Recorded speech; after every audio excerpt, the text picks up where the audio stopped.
the Radio Forest Podcast. How you doing? Not much happening here. I'm just looking out the window. Sun is finally up, and here we go. How was the weather in Turks and Caicos? I know you recorded your new album down there. That must have been awesome. That's paradise, man. I got to tell you, the first couple days when I got down there, because I'd never been there before, the last thing I wanted to do was go into a studio. Once I got my fill of the clear water and the beautiful sandy beaches, then we got to it. But great environment. You may or may not know, Adrian loves to fish. Big carp fisherman, yeah. Yeah, so, I love the ocean. I don't surf, but, I love going in the ocean and swimming around. So in the morning, I'd get up and go do that. Adrian would go do his fishing, and then we'd get together around 1 o'clock or so and start working, and then usually wrap it up around dinner time. Go out. We were both into the white wine. That's what we were drinking down there, and have a great dinner, and then just do it the next day. And so it was a very relaxed, kind of great environment to be, not a lot of pressure, and we just got it done, The Adrian is talking about, Adrian Smith, of course, from Iron Maiden. It's Smith Kotzen, new album. You also had Nico guest appear on drums on a couple of songs, so you've got two members from Iron Maiden. Were you a pretty big Iron Maiden fan prior to meeting Adrian and getting to know him? A massive Iron Maiden fan. I mean, when I was a kid, I had two T-shirts I'd wear to school. One was Iron Maiden, Number of the Beast, and the other one was a Black Sabbath shirt.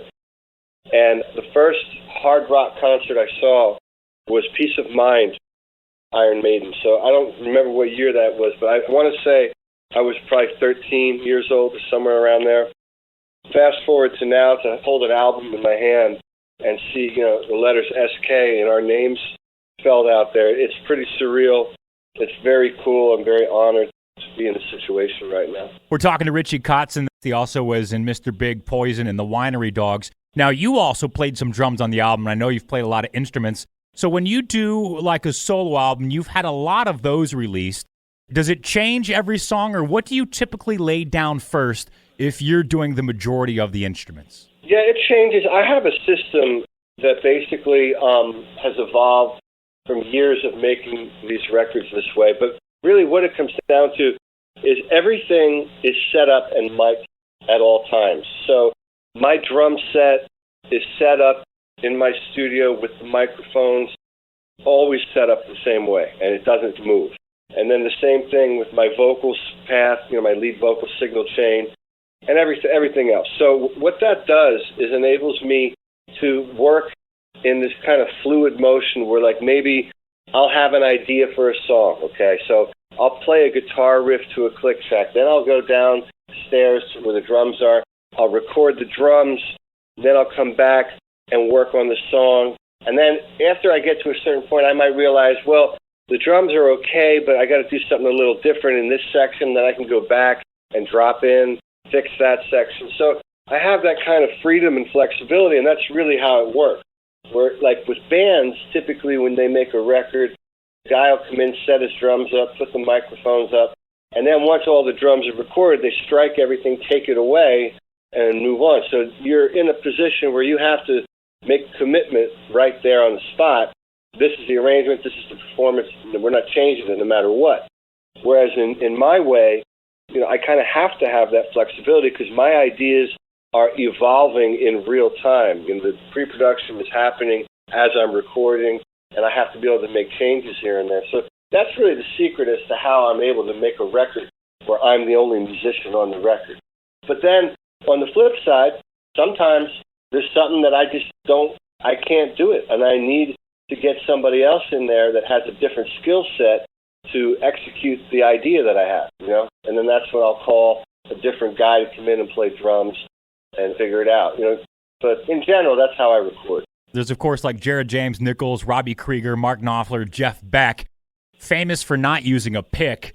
Did dropping the pick change the sound and the way that you heard the guitar? Well, yeah, it brought me closer to the instrument. And, I still will use a guitar pick in the studio for certain things because it's just another tool and It sounds different. And so, when you're working and you're making, bringing a song to life, you don't think in terms of I only play this way, or I only play that way. You do whatever is needed to get your idea across and whatever is best for that song.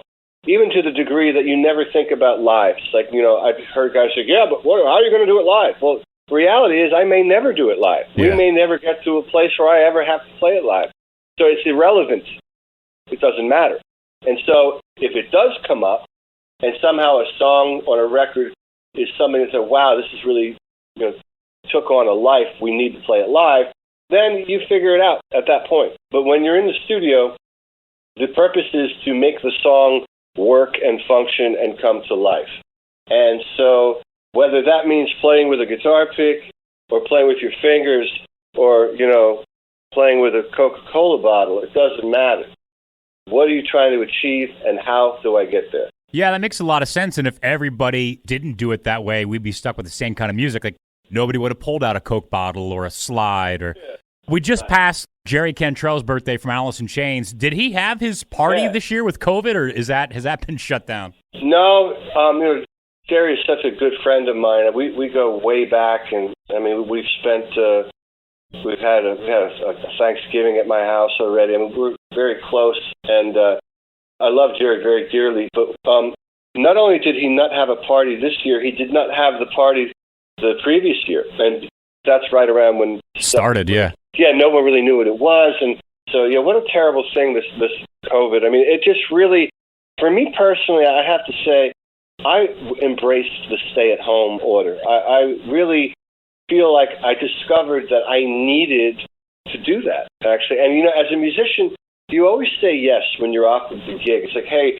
I got 4 dates in Brazil this summer. You want them? Sure, I'll take it. I've got a month in Europe. You want it? Yeah, I'll take it. And really, I didn't realize it, but I needed a break. I really embraced it. I tried to find the silver lining here, and so I enjoyed staying home. Now I'm just starting to get that feeling of, maybe it would be nice to play a gig. I just don't know how it's going to work. I don't want to be the guy that books a tour and then has to cancel it. So I think once I see other people going out successfully, then I'll start looking at doing some dates. Adrian and I definitely want to get out and play this music live. Right now we really just got to wait and see. Did you ever get into speaking terms with your exit in Poison? After that, I never really heard more about the relationship between you and those guys. Of course, being both musicians and both from Pennsylvania, I figured eventually you'd have to run into each other, right? Oh, yeah. Well, we ran into each other shortly after all that. Oh, no. So, and actually, the bass player and I sat down one night at the Rainbow and had a chat. Now, that was like shortly. That was like, maybe 5 years after, whatever. So the stuff was still relatively fresh. But the funny thing is, I ran into Bret Michaels backstage. I think it was a Rock Fantasy Camp, and he hugged me. Hey, I love you, bro. Great to see you. We had a great talk. CC, I ran into him when we were on tour of the Winery Dogs 2019. Irony there is my tour manager for my solo tour and for the Winery Dogs, that tour manager is CC DeVille's day-to-day guy on the road. So that's totally ironic. We're connected there. But the craziest of it is that my wife, Julia, she's a bass player, and she did a show with Ricky Rocket playing the drums. You got to be kidding me. Yeah. And I actually overheard that Ricky was in the dressing room, and I was coming down the hall, and I heard my name mentioned. Someone must have been asking him something. I heard Ricky say, I don't give a fuck. I haven't seen the guy in 20 years. I don't care. And then I ran into him, and I said hello, shook his hand. I was a kid when I was in that band. It was a great experience. But, imagine you're just turned 21, and now you're in a band that already sold 20 million albums. Everything was just, like being in a fucking movie. And I think in the end of it, I still think we made a kick-ass record. I think we made a fantastic record. And if you think about what was going on with those bands back then, we were the only band that MTV actually gave a shot. Like that song Stand, when it came out, I used to sit in my room and leave the TV on. They played that video like every 20 minutes that video was on. And so, but that was a great feeling back then. And so that, we had a shot with that record. It ended up, gold record. And I don't know if it eventually went platinum, but I definitely got a gold record out of it. A lot of those bands didn't even get the videos played on MTV back. So we had a good shot with it. It was a great record, and I guess in my mind, I was already signed to Interscope, and in my mind, I was just thinking, when am I going to make my solo record? So it was a weird situation for me coming in. I think we made a great record, but people grow up and get over shit, and I think we all got over shit and moved on. Lyric video for Running is up now, along with songs like Scars and Taking My Chances. Richie Kotzen, thanks for the call today, man. Right on, man.